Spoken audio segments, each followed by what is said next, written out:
Hey, Jim Rowan here, national speaker and business coach, and we want to welcome you to our next episode of Coffee with the Coach. That's where we drink coffee and answer your coaching questions.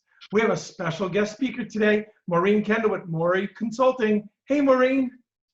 Hey, Jim. How you doing? I'm doing very well. I want to thank you for being a part of this episode and being a part of this whole project. Thank you for being here today. Thank you for having me. Now, for those of you who don't know, I've known Maureen for many, many years. She was a former client of ours back in the day. We've become friends over the years, reconnected, and caught up with her recently about her consulting business and how she's been making a difference. She's a published author and speaker and coach. And I thought it would be a great treat to have her on our session here today, so you just can get to know her a little bit better and see maybe she could help you with your business. So again, Maureen, thank you for being here. Thank you for having me. So I'd like to start off and asking you, how did you get, what do you do and how did you get into this business? Would you mind sharing that with us? Sure. I am a Christian business coach and consultant. And after being a successful entrepreneur with a little help from my friend Jim Rowan, many years, the Holy Spirit really tugged at my heart. I wanted other people to experience the same success that I did. And while I was an entrepreneur, I was kind of helping people along the way, and it just turned out so well that I decided that my passion was to do this full time and help as many businesses as I possibly can. Awesome. And in that time, what challenges do you see that people are facing in business? You know, one of the top challenges that clients bring to me is increasing and maintaining their revenue. They're struggling with, increasing the revenue, trying to make money, and maintaining that revenue when they do get there. Can you give us an example of maybe something in your previous business or existing client's business? Example of? The struggle to generate the revenue, make it consistent and stuff like that. Well, what I found was the biggest obstacles for these people were not knowing their why, like why they were really in the business to begin with, and also not knowing who to serve or how to serve. You know, a successful business is one that serves their customers, serves people. And having your why in the forefront of your mind all the time gives you the drive to be successful. So I found that they were missing those two keys, and once they, developed the real why of why they started their business, why they were doing it, and how they were going to serve people, and put that in the forefront, the business just starts coming in. I mean, there's a whole lot of other things that we work with these people besides that, but those are two really big ones. And when you have those down, then all the schematics of the rest come along, like how to create raving fans, how to do marketing and things like that, and bring people in. But those two key components I feel are extremely important to keep you going. Cool. Do you mind if I ask you, why do you do what you do? Because I want to serve as many people as I possibly can. Like I said, I have a serious passion for small businesses.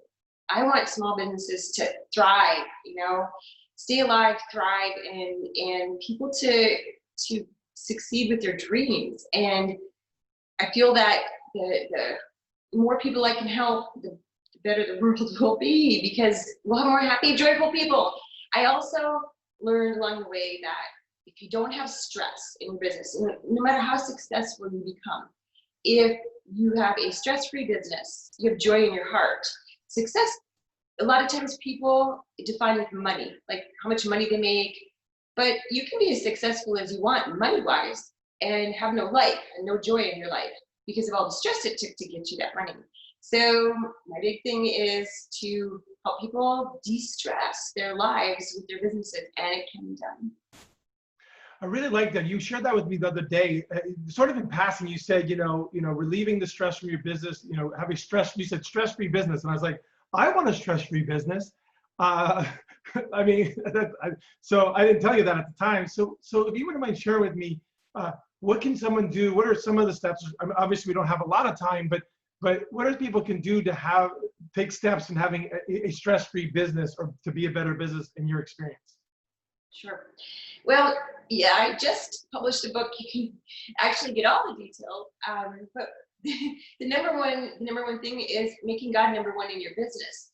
The problem with business that business owners have is it kind of is lonely at the top. A lot of times people are like, yeah, I'm a business owner. Isn't that great? And then they realize there's nobody above them. It's like, okay, I don't have anyone to go to, and the buck stops here. And you know what? The buck stops here is not always the best place that you want to be. But having God as the owner of your business and you the steward and him number one in your business takes all the stress away, because for any of you who are Christians, you know that God wants to take all of our burdens from us, all of our stress, all of our pain, and help us get through. So the people who are making God number one in their business are truly having a stress-free business, because they go to him with everything and they know that they can get through any storm with him whatsoever. And trust me, all businesses have storms and you can't get away from that, but you can lean on him and have him help you get through the storms. And that's the key. Love it, love it. I want to go back to something you said. So I got a chance to, I see your book before it was published. Congratulations. I heard your book just came out this week. Yes, thank you. Awesome. And I remember you and I having a conversation a couple of weeks ago about making God number one in your business. And I was like, well, you know, God is part of my business, but God's not, I don't think, number one. And I told you, I look forward to reading your book to put that concept to heart. And as we discussed it, you might call it debate, discussed it, you really hit something to home with me. And when that was, is that you just said it was, I'm in my business by myself. Like, I'm all by myself. Who do I go to? And, you know, I've heard of praying and stuff like that. But there was a shift for me after having the conversation with you, getting off the phone, that if God is above me, if God is my CEO, if God is number one in my business and I'm number two, I love being number two, to be honest with you, because I feel like I'm serving somebody other than myself, right? And if I looked at God as the CEO and I go to God, hey God, what should we be doing? Hey God, what do I need to be doing? No different than if I went to a regular CEO, except I think God has some more insight and some more, what's the word, not maturity, but knowledge, if you will, yeah. Wisdom. I got to tell you, that really made a big, that was a simple conversation, that making him number one. And if he was a part of my business versus being above my business, that, going back to stress-free, that relieved a lot of stress. So I really appreciate that concept, that philosophy. Well, there's a lot more to it than that, but I can quickly go over a couple other things that would help with the stress-free. When you look to God, you also look to him for other people to help you. You know, God doesn't want us to be on this earth alone. We're not meant to be loners. We're meant to be team players. And God knows this. So the great thing is, he will put the right people in your path.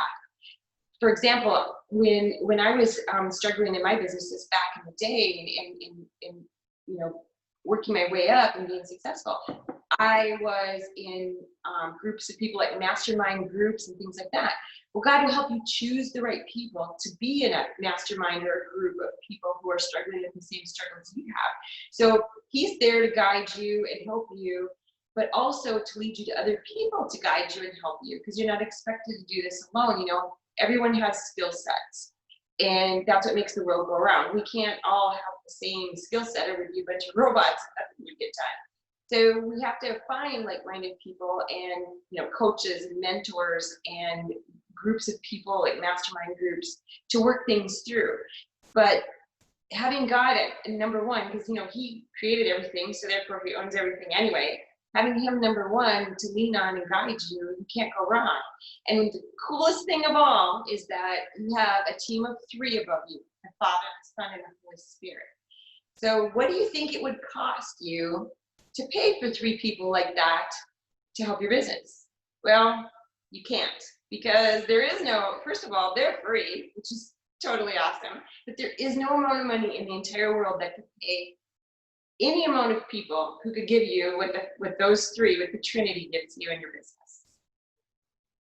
Love it, love it, love it, love it. Well, I'm excited. Again, I love revisiting the stress-free business. Any other last words of wisdom, anything else you'd like to share with our audience that you think would bring more value? Because you've done great.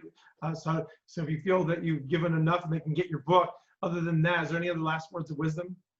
There is. I developed this business method called the Pay It Forward business method. And it basically reap what you sow. And I feel it's really important. You know, most people kind of get the concept that you get what you give. And I believe that in business, that is truly something you have to remember, is that you need to pay forward and sow seeds and be kind and loving and do great things for people, and it will come back to you. We're all going to have bad days. We're all going to have storms, but we're going to have a lot more of great harvest when we sow great seeds. So that's another thing. You can do that in business, and I can show you how to do that. That's awesome. Awesome. Now, how can we get a hold of you? So if people want to reach out to you, do you have a website? I do. It's Mauri, M-A-U-R-I, consulting.com. And the email is info@mauriconsulting.com. And Mauri was my nickname as a kid. So that is now my new pen name for my books and my fun name. So yes, Mauri Consulting.